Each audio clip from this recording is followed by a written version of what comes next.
Okay sir, start.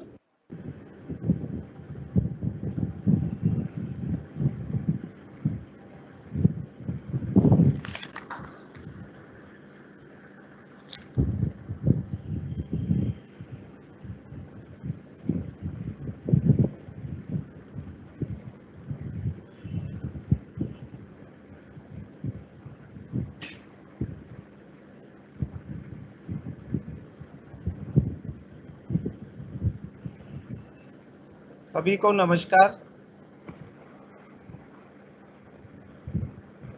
जिला शिक्षा और प्रशिक्षण संस्थानों में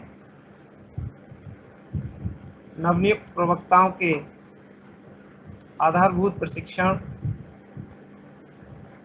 के मध्य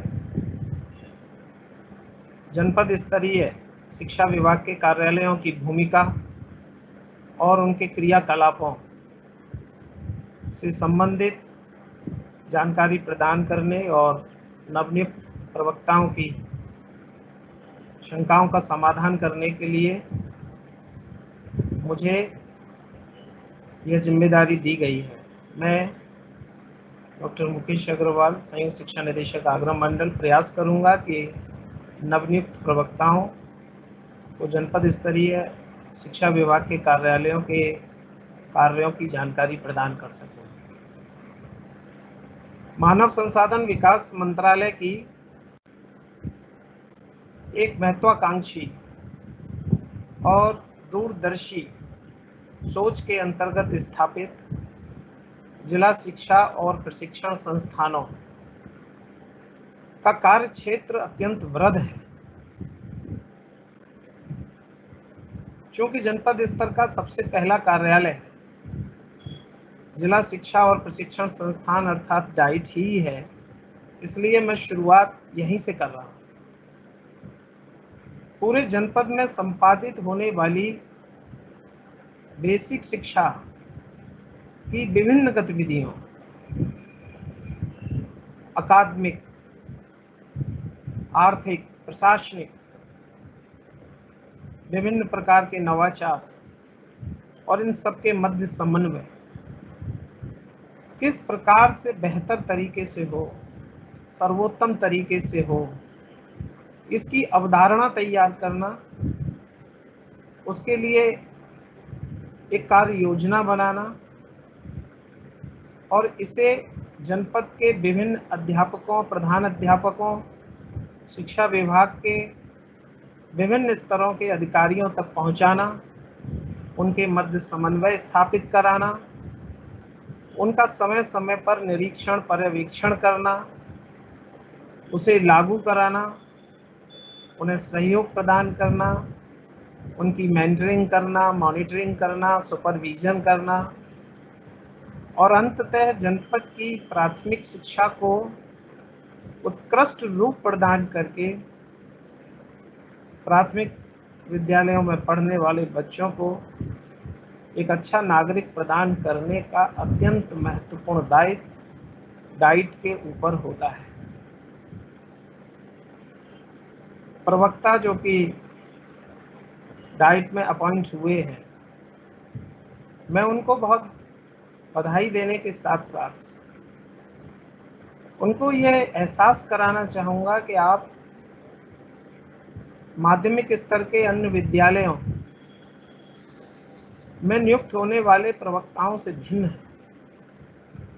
आपका कार्यक्षेत्र अलग है, बहुत बड़ा है और बहुत जिम्मेदारी से भरा हुआ है। जो प्रवक्ता विद्यालयों में नियुक्त होते हैं, भले ही वे सेकेंडरी और सीनियर सेकेंडरी स्तर के बच्चों को क्यों ना पढ़ाते हैं, लेकिन डाइट में नियुक्त प्रवक्ताओं के कार्य, उनकी जिम्मेदारी बहुत बड़ी होती है। विद्यालयों में तो केवल आपको पढ़ाना है, यू हैव टू टीच, लेकिन डाइट में रहकर, एक जनपद स्तरीय शिक्षा और प्रशिक्षण संस्थान में रहकर, you have to teach how to teach. आपको ये पढ़ाना है कि हम पढ़ाएं कैसे, हमें कैसे पढ़ाना चाहिए। और इस एक वाक्य में ही सभी नियुक्त प्रवक्ताओं की जिम्मेदारी निहित है। आप सब जान ही गए होंगे कि डाइट के अनेक विभाग हैं। Pre service training department, in service training department, technology development department, curriculum and material development department. विभिन्न विभागों में रहकर निरंतर जनपद की शिक्षा व्यवस्था की उन्नति, उसके तकनीकी विकास, नित्य नवीन नवाचारों के माध्यम से शिक्षकों को अपडेट करने की गतिविधियां, सेवा में आने के पूर्व भी शिक्षकों को तैयार करना और सेवा में आने के बाद विभिन्न प्रकार के विषय आधारित, समाज की नवीन गतिविधियां आधारित, समस्या आधारित प्रशिक्षण प्रदान करके जनपद की शिक्षा को उच्च स्थान दिलाने का कार्य प्रवक्ता करते हैं। अब सवाल ये है कि डाइट में रहकर प्रवक्ताओं द्वारा जो इतनी बड़ी तैयारी की जाती है, अपने डाइट के अधिकारियों के साथ उनके निर्देशन में, उनके सहयोग से मिलकर, जो कि उप प्राचार्य, प्राचार्य अथवा उप शिक्षा निदेशक के पदनामों में कार्यरत हैं, ये सारी तैयारी, ये सारा प्रयास, ये नवाचार आखिर किसके लिए? जनपद में एक दूसरा बहुत महत्वपूर्ण कार्यालय है, जिला बेसिक शिक्षा अधिकारी कार्यालय। बहुत ही पॉपुलर ऑफिस है, सभी लोग जानते हैं, आप सब लोग भी जान गए होंगे। कई बार आप लोग अब इस कार्यालय में गए भी होंगे, अथवा जिला बेसिक शिक्षा अधिकारी, उनके सहायक खंड शिक्षा अधिकारी, अथवा ब्लॉक स्तर पर, न्याय पंचायत स्तर पर नियुक्त अनेक अन्य प्रकार के मेंटर्स, पर्यवेक्षक, सुपरवाइजर आपके संस्थान में निरंतर विजिट करते होंगे और आपको उन सबसे बातचीत करने का अवसर लगातार मिल रहा होगा। जिला बेसिक शिक्षा अधिकारी का कार्यालय जनपद का बेसिक शिक्षा को नियंत्रण करने का सबसे बड़ा और सबसे प्रमुख कार्यालय है। बेसिक शिक्षा की गतिविधियों को संचालित करने के लिए अकादमिक दृष्टि से, प्रशासनिक दृष्टि से, वित्तीय दृष्टि से यही कार्यालय सरकार की, शासन की, SCRT की, NCRT की विभिन्न प्रकार की गाइडलाइंस, उनके द्वारा निर्गत किए गए निर्देशों का अनुपालन और एग्जीक्यूशन कराने का काम करता है।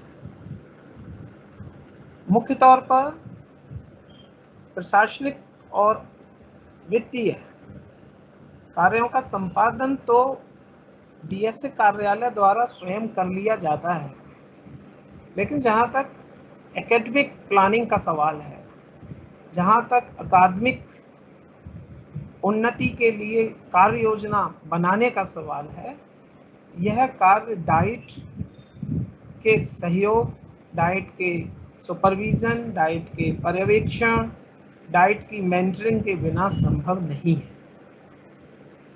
Diet is the academic leader of basic education in any district. Diet को पूरे जनपद में एक नेतृत्व प्रदान करना होता है। बेसिक शिक्षा की उन्नति की विभिन्न कार्य योजनाएं बनाकर, और प्रवक्ताओं का इसमें बहुत महत्वपूर्ण रोल होता है, क्योंकि सभी प्रवक्ता ही डाइट के स्तंभ हैं। वे ही कार्य योजना बनाते हैं, चिंतन मनन करते हैं, नवाचारों को जन्म देते हैं, ज़रूरत पड़ने पर सुपरविज़न करते हैं, मेंटरिंग करते हैं, अध्यापकों की समस्याओं का समाधान करते हैं और कई प्रकार की अब चयन प्रक्रियाएं भी डाइट के लीडरशिप, डाइट के सुपरविजन में संचालित हो रही हैं, उस सब में भी सहयोग प्रदान करते हैं। मैंने ये सारी चीज़ें विस्तार में आपको इसलिए बताई है कि डाइट प्रवक्ताओं को ये समझना होगा कि वे अन्य प्रवक्ताओं से सर्वथा भिन्न हैं और उनके कंधों पर बहुत बड़ी जिम्मेदारी है और उनके पास बहुत बड़ा नया और बिल्कुल भिन्न नवाचारी नेचर का काम करने का बहुत बड़ा अवसर है। उन्होंने जितनी भी योग्यताएं, जितने भी कौशल, जितनी भी क्षमताएं अर्जित की हैं, वो उन सब का प्रयोग डाइट में रहकर कर सकते हैं। और मैं देखता हूँ एक लंबे समय तक जिला शिक्षा प्रशिक्षण संस्थान में कार्यरत रहकर और डाइट्स में विजिट करके कि आप में से ही अनेक प्रवक्ताओं द्वारा बहुत बड़े बड़े कार्य निरंतर किए जा रहे हैं और बेसिक शिक्षा में सुधार के लिए अपना निरंतर योगदान किया जा रहा है। जिला बेसिक शिक्षा अधिकारी कार्यालय के बाद में खंड शिक्षा अधिकारी कार्यालयों के संबंध में भी थोड़ी चर्चा करूंगा कि चूंकि एक जनपद का भौगोलिक विस्तार बहुत अधिक होता है, एक जनपद में कई लाख बच्चे परिषदीय विद्यालयों में पढ़ते हैं। इसके अलावा मान्यता प्राप्त विद्यालयों में पढ़ने वाले भी बच्चे बहुत बड़ी संख्या में होते हैं। कई हजार अध्यापक प्राथमिक और उच्च प्राथमिक विद्यालयों में अध्यापन का कार्य करते हैं, इसलिए उनके विभिन्न प्रकार के सेवा संबंधी प्रकरणों का नियंत्रण करने, संपादन करने, निस्तारण करने और प्रशासनिक अकादमिक गतिविधियों का संचालन करने के लिए समन्वय करने के दृष्टिकोण से विकासखंड स्तरों पर खंड शिक्षा अधिकारी कार्यालयों की स्थापना की गई है और प्रत्येक ब्लॉक पर, प्रत्येक खंड विकास स्तर पर एक एक अधिकारी नियुक्त है जो कि जिला बेसिक शिक्षा अधिकारी के अधीन कार्यरत रहकर अपना सहयोग प्रदान करता है। अब एक और कार्यालय होता है, अथवा मैं कहूँगा कि एक पद है जिसका नाम है DC, district coordinator. District coordinator जैसा कि नाम से ही स्पष्ट है कि ये लोग जनपद स्तर पर जिला बेसिक शिक्षा अधिकारी के साथ बेसिक शिक्षा के विभिन्न आयामों में अपना सहयोग प्रदान करते हैं। जैसे सबसे प्रमुख है प्रशिक्षण, जिसको कहते हैं हम DC training, district coordination training. दूसरा डिस्ट्रिक्ट कोऑर्डिनेटर बालिका शिक्षा। तीसरा डिस्ट्रिक्ट कोऑर्डिनेटर सामुदायिक सहभागिता। तीसरा डिस्ट्रिक्ट कोऑर्डिनेटर समेकित शिक्षा। डिस्ट्रिक्ट कोऑर्डिनेटर निर्माण और district coordinator MIS, district coordinator MDM। अगर आप देखें कि MDM निर्माण कार्य जो कि विभिन्न विद्यालयों में निरंतर चलते रहते हैं, MIS इंफॉर्मेशन सिस्टम, समेकित शिक्षा जो कि दिव्यांग बच्चों के लिए प्रदान की जाती है, उसका अपना एक तंत्र है। बालिकाओं की शिक्षा जो कि एक प्रायोरिटी है हम सब की। प्रशिक्षण अध्यापकों के लिए निरंतर आयोजित किए जाते हैं और कम्युनिटी पार्टिसिपेशन, जिसके बिना प्राथमिक शिक्षा के इतने बृहद नेटवर्क को संचालित करना प्रभावी तरीके से संभव नहीं है। इस सब को कोऑर्डिनेट करने के लिए जनपद स्तर पर कोऑर्डिनेटर्स की नियुक्ति की गई है, जिनको डिस्ट्रिक्ट कोऑर्डिनेटर कहते हैं। आपके साथ डाइट में डीसी ट्रेनिंग निरंतर संपर्क में आते होंगे, क्योंकि डाइट का काम भी प्रशिक्षण प्रदान करना है और डीसी ट्रेनिंग का काम भी जनपद के सभी प्रशिक्षण कार्यक्रमों का कोऑर्डिनेशन करना है। डिस्ट्रिक्ट कोऑर्डिनेटर ट्रेनिंग के अलावा डीसी बालिका शिक्षा के साथ भी आपकी मुलाकात होती होगी, क्योंकि कस्तूरबा गांधी बालिका विद्यालयों से संबंधित कार्यों का संपादन डीसी बालिका शिक्षा के द्वारा ही किया जाता है। सभी प्रवक्ता सभी प्रकार के जिला समन्वयकों के साथ जरूर संपर्क करें। डाइट प्रिंसिपल्स और वाइस प्रिंसिपल्स अथवा जो भी इंचार्ज अफसर हैं डाइट के, वो सभी डिस्ट्रिक्ट कोऑर्डिनेटर्स के साथ मुलाकातें आयोजित कर सकते हैं और आपस में एक दूसरे से जरूर परिचय करें। जो योजना डाइट द्वारा तैयार की जाती है जनपद स्तर पर, जनपद में संचालित विद्यालयों के अकादमिक विकास के लिए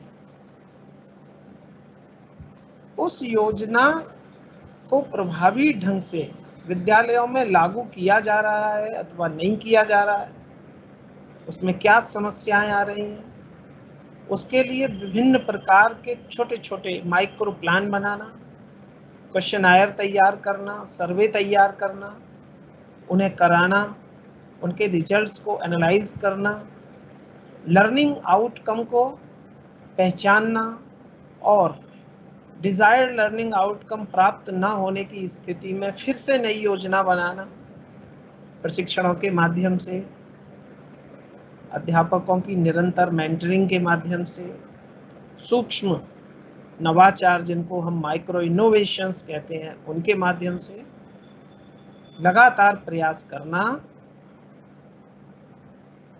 और उसे परखना, डाइट का ये एक बहुत महत्वपूर्ण दायित्व होता है।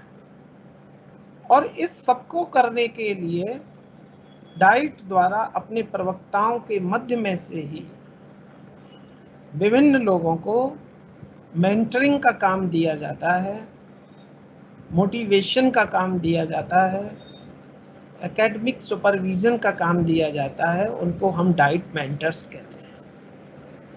आप में से आज जितने भी लोग इस सत्र में जुड़े हुए हैं, बहुत सारे लोग डाइट मेंटर का काम कर रहे होंगे या उनको ये नवीन दायित्व दिया गया होगा।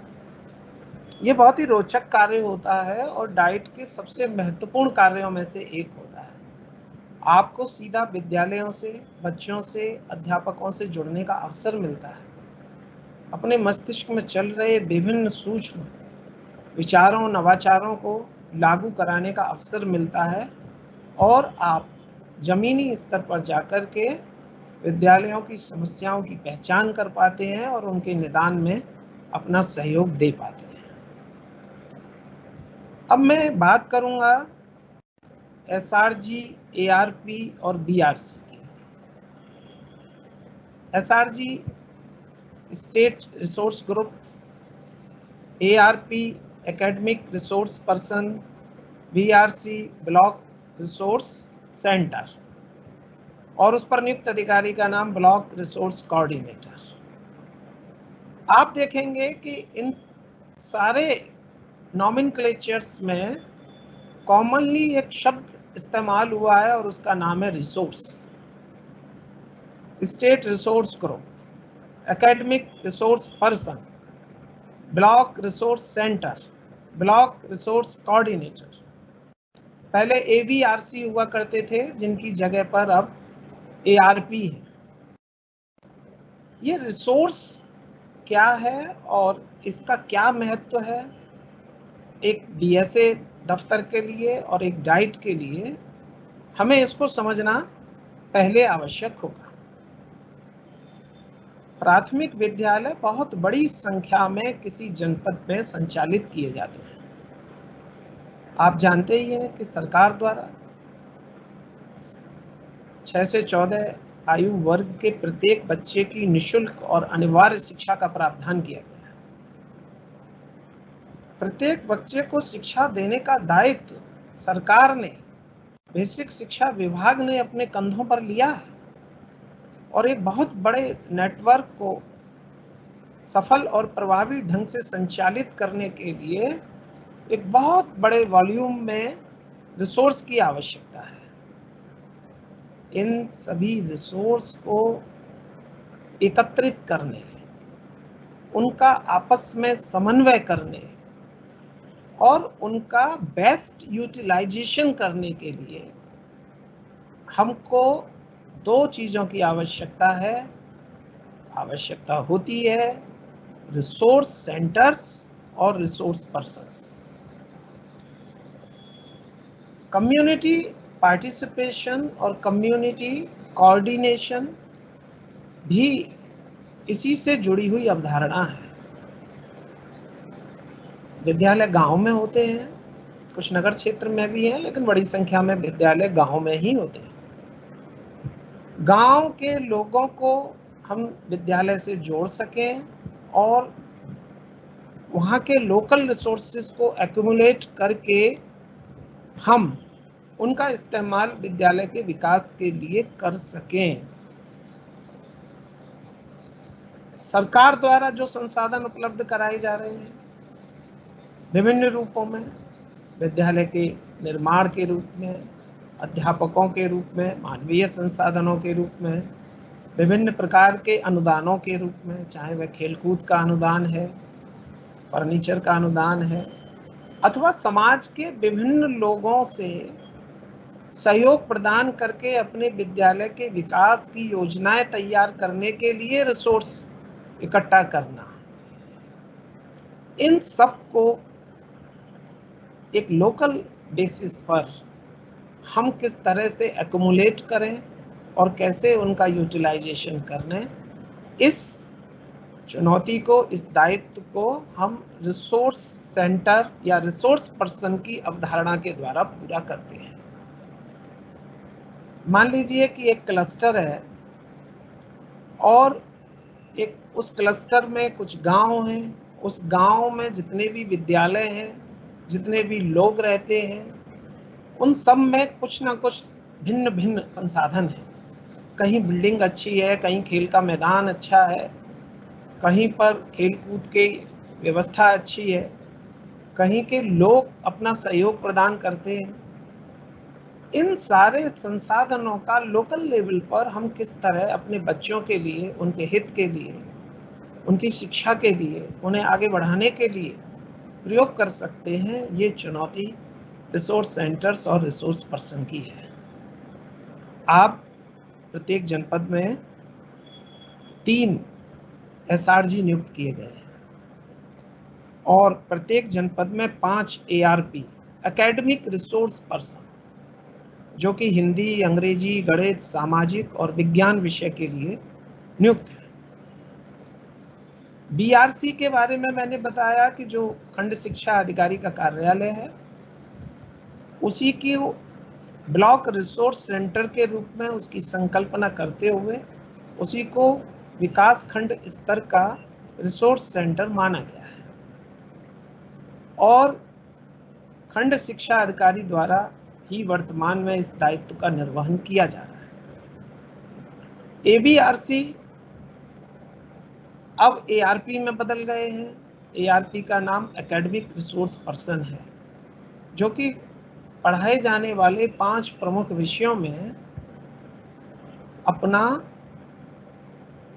शैक्षणिक ज्ञान और शैक्षणिक योग्यता और अनुभव अन्य अध्यापकों को और बच्चों को शेयर करके उनके लर्निंग आउटकम को बढ़ाने का काम करते हैं। तो जितने भी रिसोर्स सेंटर्स हैं, जितने भी रिसोर्स पर्सन्स हैं, वो सब मिलकर अंततः विभिन्न स्रोतों से प्राप्त होने वाले अथवा अर्जित किए जाने वाले संसाधनों को एकत्रित करके, उन्हें कोऑर्डिनेट करके, उनका समन्वय करके जनपद की बेसिक शिक्षा को गति प्रदान करने, मजबूती देने, उसे अपग्रेड करने और अंततः लर्निंग आउटकम को बढ़ा करके एक विशिष्ट स्थान दिलाने में अपना काम करते हैं। डाइट से लेकर और एआरपी तक जितनी भी कड़ियां हैं, डाइट प्रिंसिपल साहब, डाइट वाइस प्रिंसिपल साहब, सभी प्रवक्ता, जिला बेसिक शिक्षा अधिकारी कार्यालय वहां पर नियुक्त बीएसए साहब, खंड शिक्षा अधिकारी,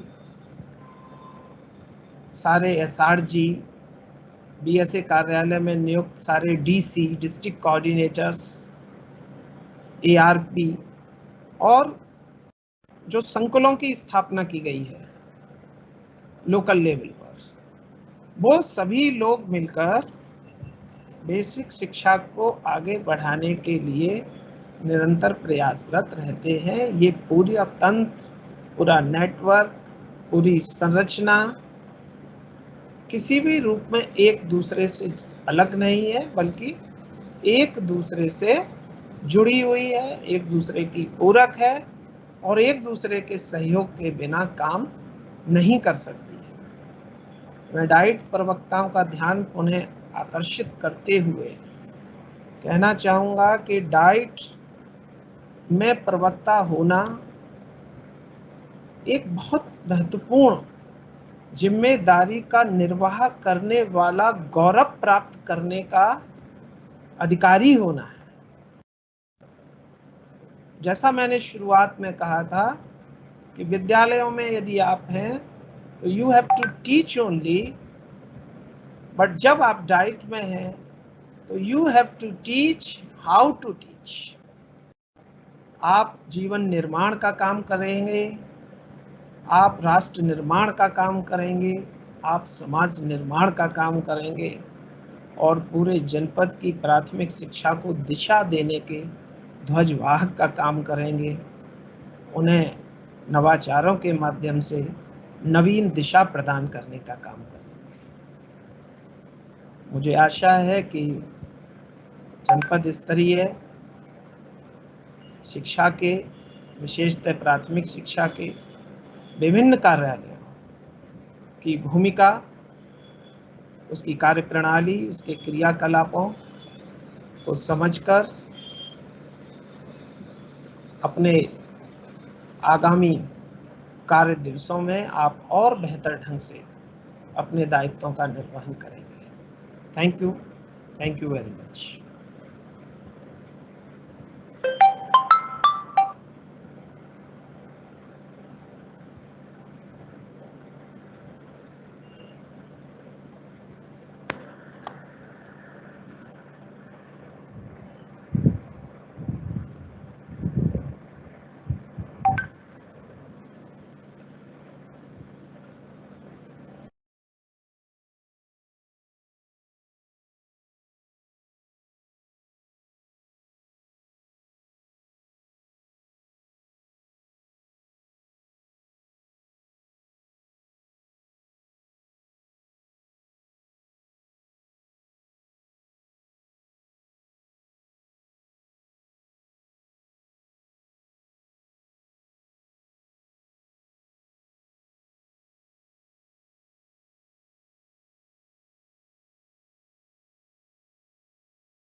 चैट बॉक्स में कुछ क्वेश्चंस हैं, मैंने अभी देखा है।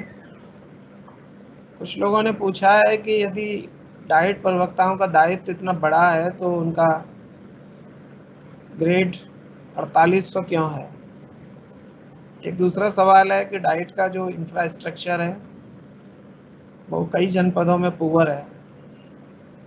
और एक तीसरा सवाल है कि क्या सेकेंडरी एजुकेशन के लिए भी डाइट की तरह जनपद स्तर पर कोई इंस्टीट्यूशन है, और अन्य जो सवाल हैं या फीडबैक हैं वो इसी से मिलते जुलते हैं। तो मुझे इस संबंध में कहना है कि जो जनपद स्तर पर प्रशिक्षण संस्थान है वो डाइट ही है, और माध्यमिक विद्यालयों के अध्यापकों और प्रधानाचार्यों का प्रशिक्षण भी डाइट स्तर पर ही संपादित होता है। यद्यपि माध्यमिक विद्यालयों के अध्यापकों के लिए प्रशिक्षण प्राथमिक की तुलना में अभी कम हो रहे हैं। भविष्य में निश्चित ही SCERT द्वारा माध्यमिक विद्यालयों के वृहद प्रशिक्षण कार्यक्रम आयोजित करने की योजना होगी। जो पे स्केल और डाइट के इंफ्रास्ट्रक्चर से संबंधित सवाल हैं, मैं इसके लिए उचित समझता हूं कि जो डाइट के इंफ्रास्ट्रक्चर और वित्तीय संसाधन से संबंधित सत्र आयोजित आपके आधारभूत प्रशिक्षण कार्यक्रम में जरूर होगा। आप वहां पर इनको रखेंगे तो आपको बेहतर इसके उत्तर मिलेंगे। Thank you very much once again. Thank you sir, thank you.